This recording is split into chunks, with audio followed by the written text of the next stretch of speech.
தமிழகத்தில் கல்வியாட்சி என்பது குறிப்பிடத்தக்க முன்னேற்றத்தை கண்டுள்ளது. 1947 இந்தியாவின் எழுத்தறிவு 15% இருந்தபோது தமிழகம் 14% எழுத்தறிவு கொண்டிருந்தது. இது இன்றைக்கு 82.9% எழுத்தறிவு நிலைக்கு உயர்ந்துள்ளது. நமது நாட்டில் ஆரம்ப பள்ளிகள் முதல் பல்கலைக்கழகங்கள் வரை தமிழ்நாட்டில் பல்வேறு ஆங்கிலம் மற்றும் தமிழை பயிற்சிகளாக கொண்ட பள்ளிகள் மற்றும் கல்லூரிகள் உள்ளன. இதில் பல்வேறு குழுக்கள் உள்ளன.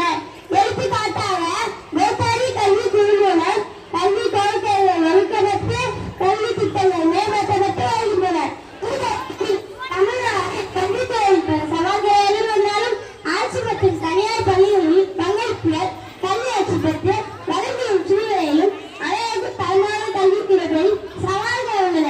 குறிப்பாக கிராமப்புறங்களில் ஏழை மக்களுக்கு கல்விக்கான செலவு தடையாக உள்ளது. கிராமப்புறங்களில் இலவச மற்றும் கட்டாய கல்விக்கான வாய்ப்புகள் அதிகரிக்கப்பட வேண்டும்.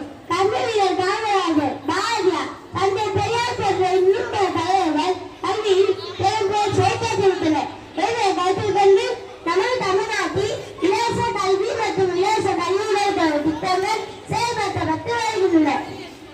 கலை மற்றும் அறிவியல் பட்டமளிப்பு மற்றும் தொழிற்கல்வி படிப்புகளுக்கு இலவச கல்வி மற்றும் இலவச கல்வி வழங்கி மாணவர்களை உயர்கல்வி பெற ஊக்குவிக்கிறது.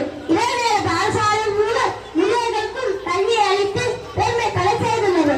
உழைப்பில் ஆர்வமும் நியாயங்களுமே வேலை தன்னம்பிக்க சுமையாற்றுக்கும் ஆதாரம்.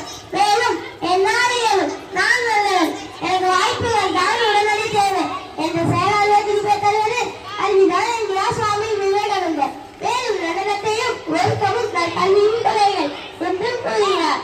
ஆகவே இதனை கற்றுக்கொண்டு சமூக கல்வி திட்டங்கள் செயல்படுத்தப்பட்டு வருகின்றன. இத்திட்டம்